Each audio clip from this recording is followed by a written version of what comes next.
Bonjour, dans cette capsule vidéo, nous allons poursuivre les rappels sur la structure de la matière en s'intéressant particulièrement aux édifices chimiques.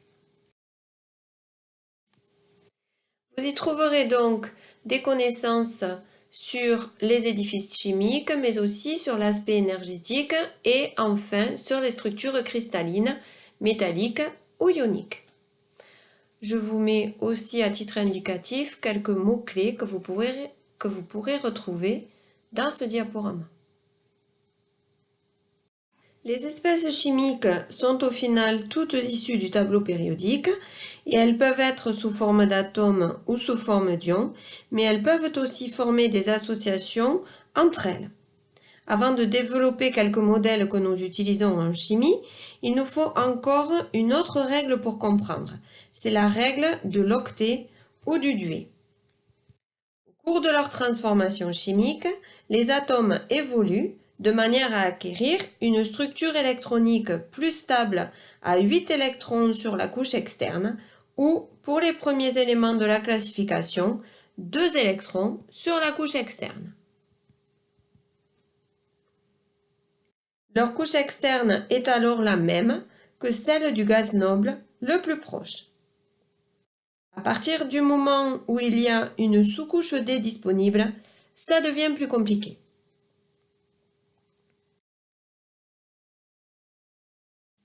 Nous allons ainsi pouvoir former des molécules. Et une molécule, c'est une entité chimique qui est formée d'un nombre limité d'atomes et dont la composition est donnée par une formule. Par exemple, pour l'eau, H2O. Ces systèmes ont une stabilité suffisante pour garder leur structure lors d'une transformation physique, telle que les changements d'état par exemple. Les atomes de la molécule vont être liés par des liaisons de covalence. Une liaison de covalence, c'est la mise en commun par deux atomes d'un électron de la couche externe pour former un doublet de liaison qu'on appelle aussi un doublet liant. Le nombre de liaisons covalentes qu'établit un atome est égal au nombre d'électrons qu'il lui manque pour satisfaire la règle de l'octet ou du duet.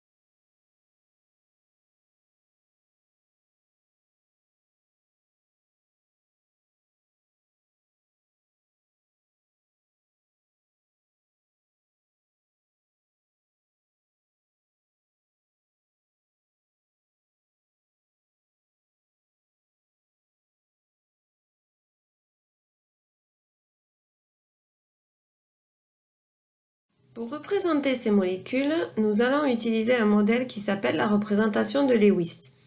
C'est ce physicien chimiste américain qui, au début des années 1900, développa la notion de covalence.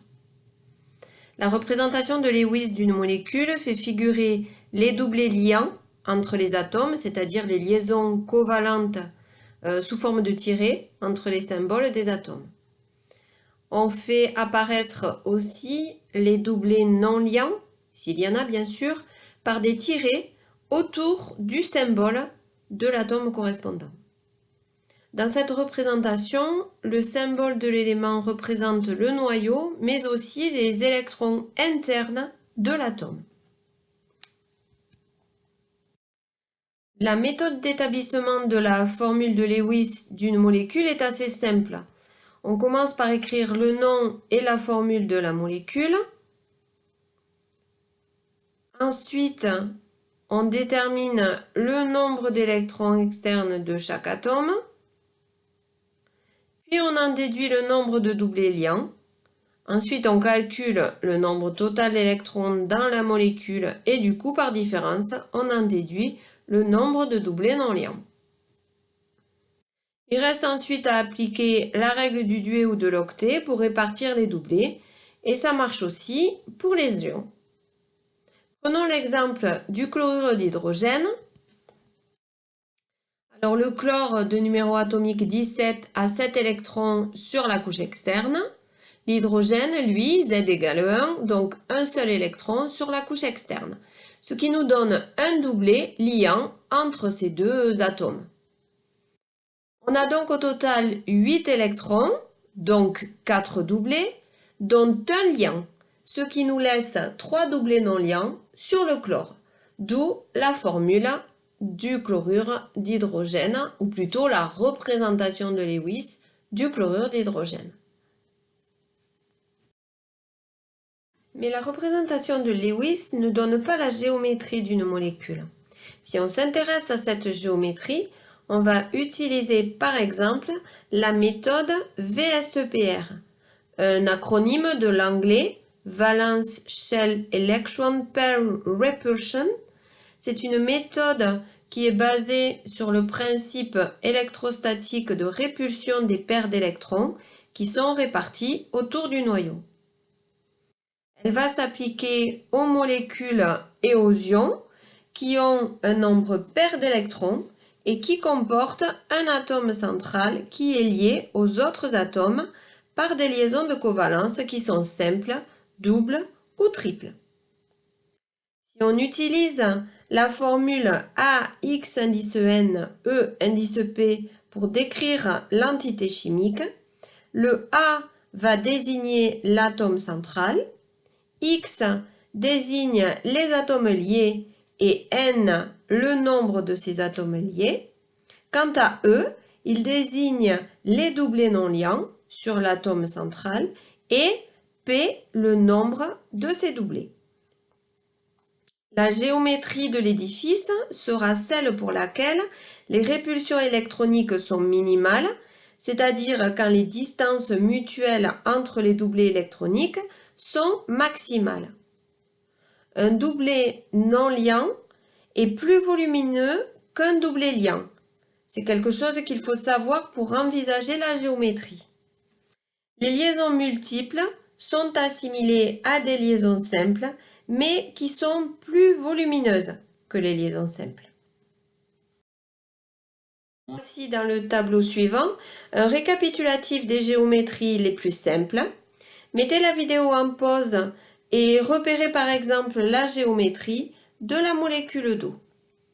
Elle est basée sur la géométrie AX4, qui a priori est un tétraèdre, mais comme il y a deux doublets non liants sur l'oxygène, ça nous donne une molécule coudée. Pour poursuivre cette partie sur les édifices chimiques, je vous livre un peu en vrac quelques autres modèles. Un cristal ionique tout d'abord.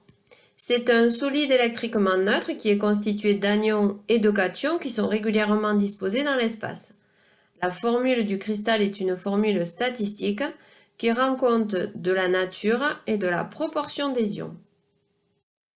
Une liaison chimique résulte d'une attraction entre ions formée par transfert d'électrons entre éléments d'électronégativité très différentes. Une liaison métallique, quant à elle, est une mise en commun de tous les électrons externes sur tous les atomes du métal. On parle de délocalisation des électrons.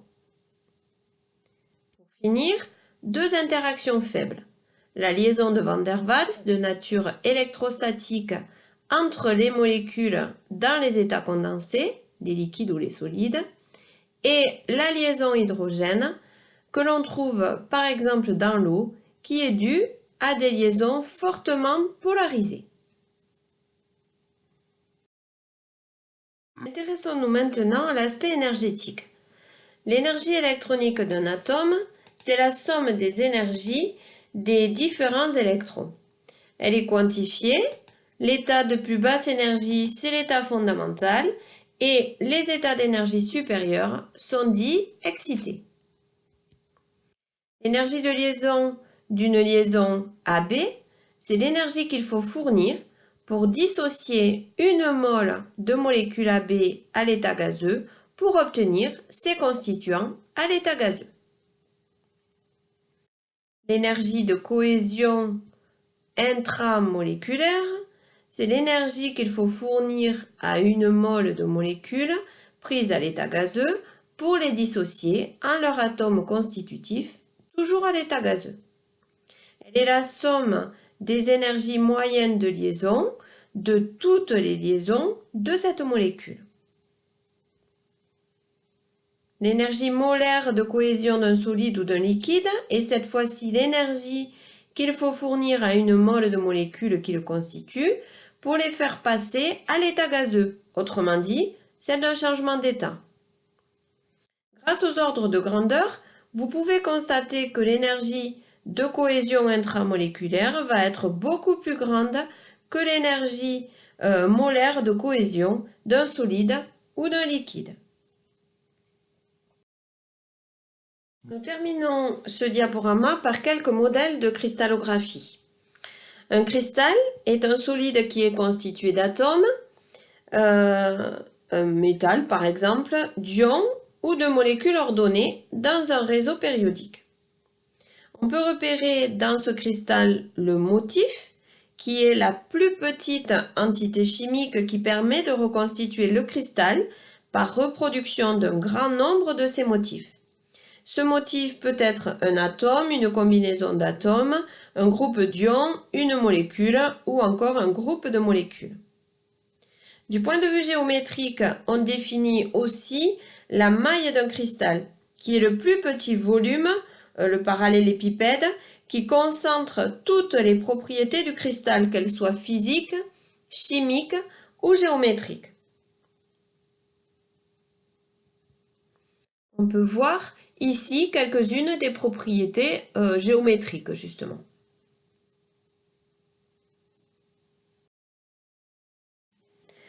Le cristal, qu'on appelle encore réseau cristallin, est l'ensemble de ces mailles superposées. On sera donc amené à faire quelques calculs à partir de cette maille, comme par exemple le calcul de la compacité ou de la coordinance. Alors, dans le modèle des sphères rigides, la compacité, c'est le rapport du volume occupé par les atomes de la maille sur le volume de cette maille. On définit aussi la coordinance ou indice de coordination, qui est le nombre des plus proches voisins. Alors, le réseau cubique, par exemple, est constitué d'atomes qui sont décomptés de la façon suivante. Si un atome est à l'intérieur de la maille, il compte pour 1. S'il est sur une face, il compte pour un demi, puisqu'il est partagé entre deux mailles. S'il est sur une arête, il compte pour un quart. Et si l'atome est au sommet du cube, alors il compte pour un huitième. Dans l'exemple que vous voyez, la maille possède 8 atomes, mais qui sont au sommet du cube, donc qui comptent pour un huitième. Donc au final, il n'y a qu'un seul atome dans cette maille. Certains réseaux servent de référence, comme par exemple celui du chlorure de césium, où l'on a deux réseaux cubiques simples imbriqués l'un dans l'autre, ou encore le réseau de chlorure de sodium, qui correspond à deux réseaux cubiques face centrée, décalés d'une demi-arête. Ainsi s'achève ce diaporama. Je vous remercie de votre attention.